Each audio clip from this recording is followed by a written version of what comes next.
Beverly was telling me her mother currently living in a nursing home, but so grateful that she wasn't here, tearing up, telling me because if she was, she would more than likely no longer be with them. Roger Galuzzi was supposed to meet right here for the first day of his federal trial this morning, but just as it was about to begin, his defense attorney said that he was not coming. Yeah, first off, Rebecca, I think I heard Matt in my ear say negative 19 degrees. Not a fan of that at all. I just want to make that very clear and be on the record with it. He says it came with a lot of miscommunication, and he wants to help clean up that confusion between all the ice followed by snow that we did endure. The city crews were left with quite the challenge when it came to clearing up these roads, and with that came countless hours of work, but it also came with a lot of frustration from people right here in Topeka. But aside from the obvious, with firefighters being able to get extremely cold outside, there's a lot of other challenges that they have to face when it comes to this weather. Here in Independence at Derek Schmidt's watch party, where not too long ago, just about 10 minutes ago,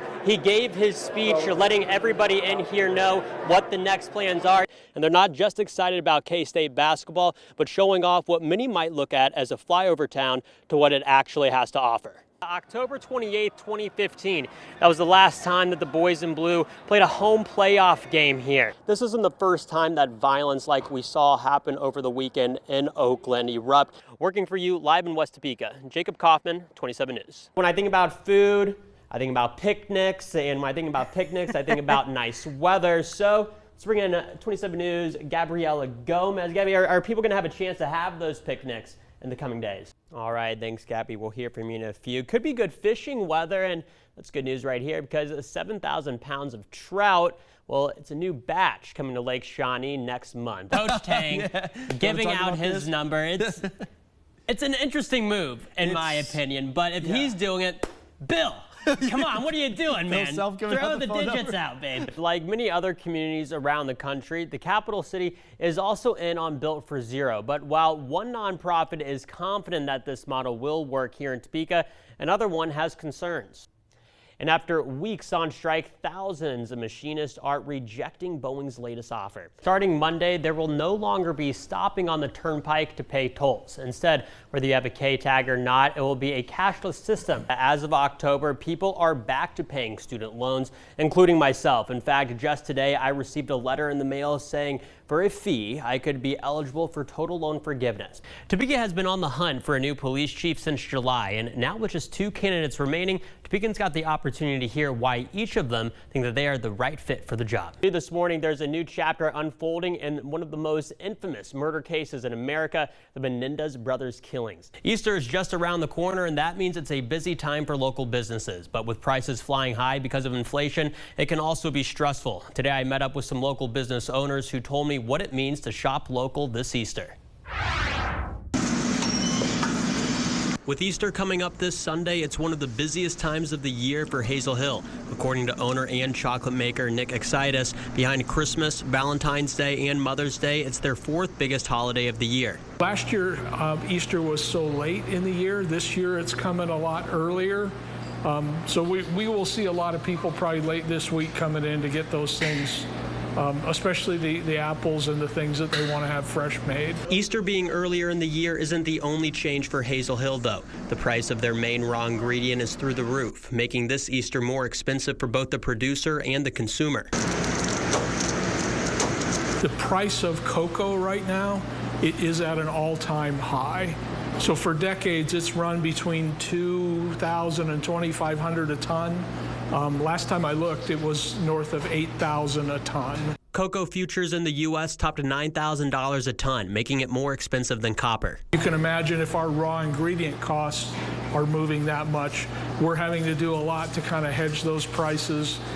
There's no way we can raise a retail price that fast.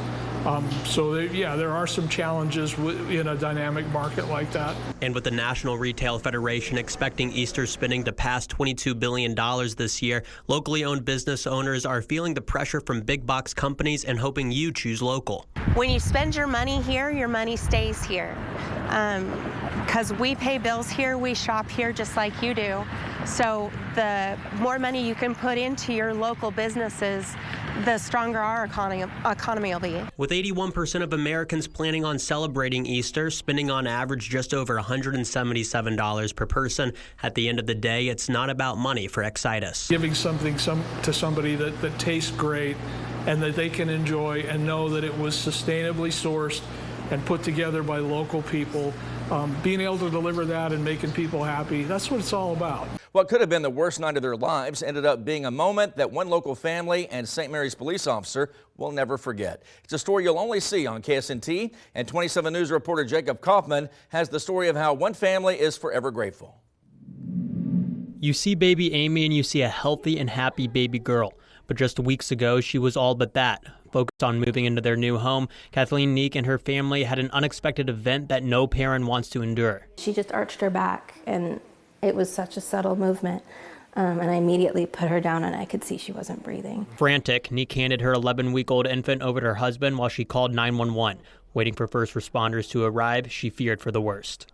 I was kind of standing at the top of the stairs looking down, and I just saw my husband doing chest compressions.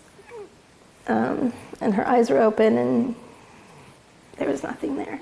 5 minutes after making the call, Captain Lisa Davis with the St. Mary's Police Department arrived. Taking immediate action, Amy was rushed out to Captain Davis's patrol car, which she believes helped save her life. And then I was doing CPR while walking back down to the house through the ice and snow to get her on a flat surface. Having never performed CPR on an infant, Captain Davis didn't panic. Instead, she reverted back to training. You're going to go with muscle memory. You're going to go with what you're trained to do. Based off of that, you continue on. After performing CPR for almost 9 minutes, baby Amy was transported to Stormont Vale Hospital in Topeka for treatment. That's where they found out that she had RSV and OG coronavirus. While it was touch and go at first, come day 3, Amy started getting better. Although she's thankful for the doctor's help, Neek says that it's Captain Davis that she'll never forget. I will forever be grateful to Lisa, forever, for the rest of my life. And Lisa will always be a part of this little girl's life. I'm just very grateful that baby Amy's here with us, and I think she has great things in her future. Working for you in St. Mary's, I'm Jacob Kaufman, 27 News. Captain Davis says if you don't know how to give CPR, go to the nearest place that offers training, because you never know when it can help save someone's life.